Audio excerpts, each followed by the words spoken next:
Death Stranding was a pretty unique game to say the least. And though there were many who just couldn't gel with the game, there were quite a few people who absolutely loved the experience that Kojima and his team had crafted. Soon, Death Stranding will be receiving a director's cut launch on the PS5, promising various improvements and additions to further refine the original game. There's less than a month left to its launch now, so here we're going to go over some crucial details that you should know about Death Stranding director's cut.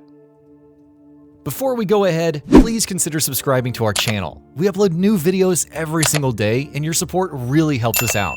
With that out of the way, let's start. New tools. Death Stranding Director's Cut is adding various new tools that you'll be able to use for deliveries, and some of them are quite interesting.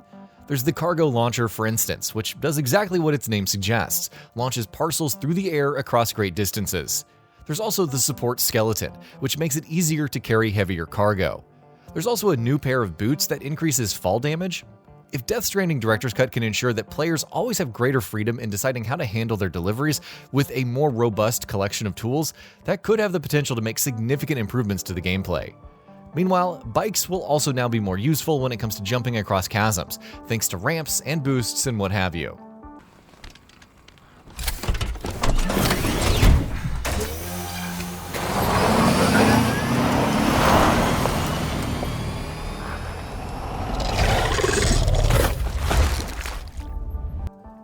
BuddyBot.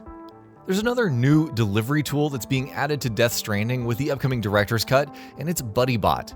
Again, it's got a pretty self-explanatory name, but the BuddyBot is apparently going to be useful in more ways than one. Not only can BuddyBot run alongside Sam and carry quite a few parcels, Sam also has the option of just jumping on the bot himself and riding on its back. That could potentially have some interesting applications, like when you're traversing through rough and treacherous terrain. And of course, there's also the obvious advantage of just being able to carry more at any given time with a BuddyBot at your side. Improved combat. A single BT allowed to make contact with a civilian would be enough.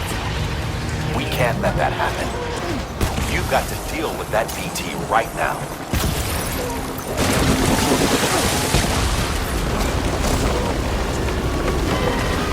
Combat was one of the areas where Death Stranding left a lot to be desired.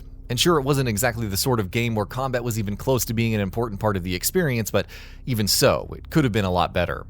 With Death Stranding Director's Cut, it's apparently going to be making some improvements. Melee attacks are being expanded upon first and foremost, with more attacks and finishers added in. New weapons are also coming, such as a mounted machine gun for instance. Firing range. Another way Death Stranding Director's Cut is putting a greater emphasis on combat is with the firing range. As you'd expect, this is, of course, an area where you can go and run practice rounds to test out weapons. Best of all, the Director's Cut is also throwing in some competitive multiplayer elements as well, thanks to leaderboards and high scores in the firing range to compete for. New missions. This, of course, is one of the bigger talking points here. On top of making various smaller changes and improvements, Death Stranding Director's Cut will also bring completely new delivery missions for players to tackle. And based on what we've seen of these so far, it looks like they're going to be quite different from the sort of content you might remember from the base game. Stealth seems to be a much bigger focus, and we've seen Sam sneaking his way through a labyrinthine facility crawling with guards. Whether that's just one new mission's theme or an approach that all of the new content takes remains to be seen, but we certainly hope it's the latter. Other improvements. There are a few other relatively more incremental improvements coming with the director's cut that deserves to be mentioned. A number of new songs are being added to the game's playlist, for instance, and you can listen to them every time you're in a private room. There's also Fragile Circuit, a complete racing minigame in and of itself, where you can drive bikes and cars through a racetrack against ghosts of other players, or even perform tricks and stunts. Finally, players will also now be able to revisit older bosses at any time. The hook, of course, is that there will now be high scores and leaderboards here as well. PC content. This isn't Death Stranding's first re-release, having also been brought to PC by 505 Games and Kojima Productions, where it also got some new and exclusive content in the form of in-game Half-Life themed quest rewards. That content will be included in Death Stranding Director's Cut as well. It's not a huge chunk of content, of course, but it is a nice bonus to have nonetheless. Modes. Players will also have the option to choose between two graphics modes depending on whether you want to prioritize resolution or frame rate.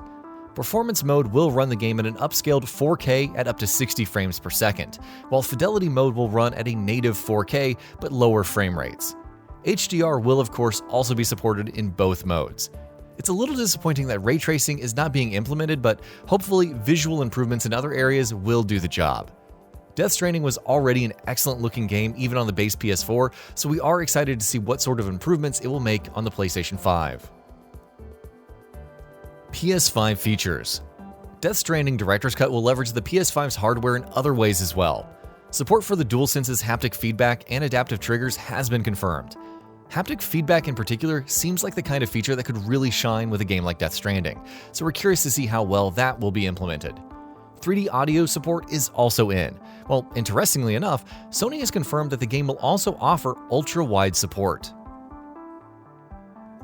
Price. Sony's pricing of games on the PS5 has been a contentious topic of late, and Death Stranding Director's Cut very much falls into that category as well. The game itself will be priced at $49.99, which is a good thing. That said, there's no free upgrade options for those who already have Death Stranding on the PlayStation 4. To upgrade to the Director's Cut, you will have to pay an additional $10.